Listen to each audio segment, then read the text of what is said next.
And my heart is heavy. My mind is conflicted. And rarely do I find myself in a place like this.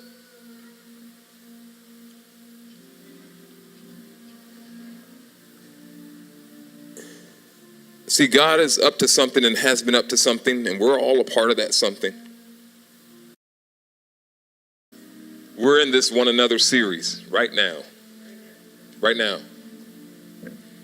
And today just happens to be, supposed to be, this theme on peace. And it's easy at a time like this for us to be really all over the place and really confused and really divided. And so with this theme on peace, the text was Romans chapter 12, verse 18. And even before the events of this week, I struggled with this text. I struggled with this verse and was just asking God to reveal something to me. If it is possible, as far as it depends on you, live at peace with everyone or one another. A couple of weeks ago, I shared this with us, and I talked about Romans chapter 12, where it says we are to be a living sacrifice.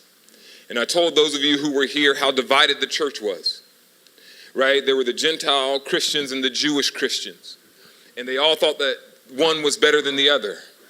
Their way of life was better than the other. And so they were divided. So Paul comes to this church and he's telling them, listen, you all are of the same family. You have the same faith. You all have been called and chosen by God to live by faith, and just living by the law doesn't amount to a whole lot. It doesn't save you. It doesn't redeem you. It doesn't bring you into the kingdom. And so he gets down to chapter 12 and he says that, so you need to be a living sacrifice, meaning you need to live for each other. That you need to think more about your brother or sister's concerns and issues than you are your own. And so then he gets down to the end of this and he says, and so if it is possible, as far as it depends on you, live at peace with everyone. And so as I struggled with that text, I was like, man, Lord, you're giving us almost a way out, because it depends on me. It depends on you.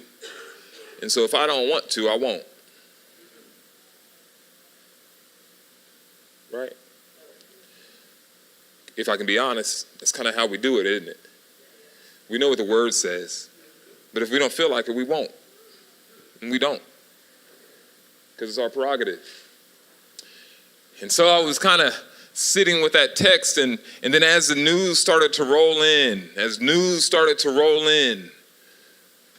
on Tuesday, and on Wednesday, and on yesterday, of all the lives that had been affected, that people I didn't even know,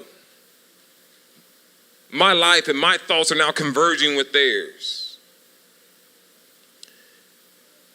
And it seemed to be in that moment that I could not accept that I can be at peace with you if I want to.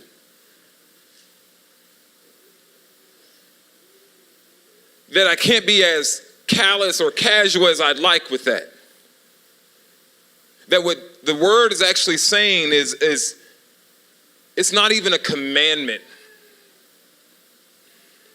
He's saying if you can't find peace and live at peace with each other, you will destroy yourselves. Jesus says very clearly that the thief comes to kill, to steal, and to destroy life. Kill, steal, and destroy life. Anything that kills, steals, and destroys life is of the evil one. Doesn't matter who does it.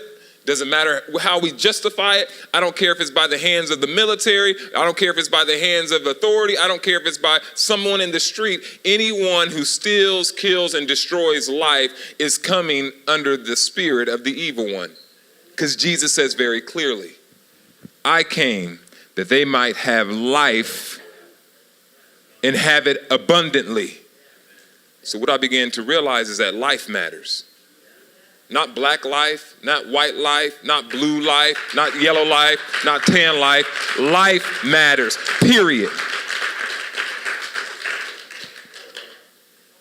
And I don't say that to let us skirt around the fact that we have some issues that we need to deal with. I'm not one to, when I realize there's an issue, walk away from it very easily. I'm not cut that way. Because if I believe it enough, I'll die for it.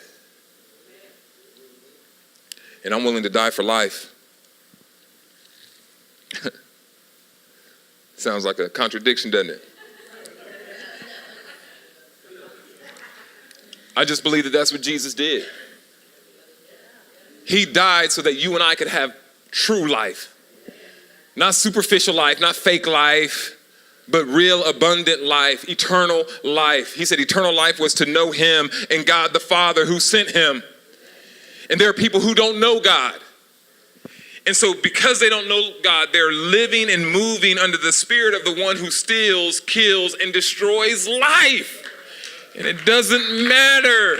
It doesn't matter whether they're politicians. It doesn't matter if they're pastors. It doesn't matter if they're janitors. It doesn't matter if they're homeless. If they don't know Jesus and they don't know God, they're going to be moving by a spirit that wants to steal, kill, and destroy life. And so we're caught up in this culture and in this environment that's just destroying life. So much so that I have found myself, maybe you yourself, in a place where I'm so numb to death, it's just become normal. Doesn't even stir anything up in us unless it's horrific. Or unless it's someone I care about. Unless it reaches home, then I get motivated, I get excited, I get concerned, and I want to do something. But how about just life, period? Every life matters. And the loss of life is a loss for all of us. Because what happens to them can happen to you, can happen to me, can happen to us. So we've got to get our priorities straight, and we got to make sure that we begin to value life again, an abundant life. So this text, if it is possible, as much as it depends upon you and me, live at peace with one another. Paul is giving us the power to choose. We don't have to pray to God for that. He's saying we have the choice. It's a decision that we can make. And I want to share with you why I think the decision is hard. But at the end of the day, I think it's a decision that we must make. If we're going to have a future, if we're going to have abundant life for ourselves and everyone else.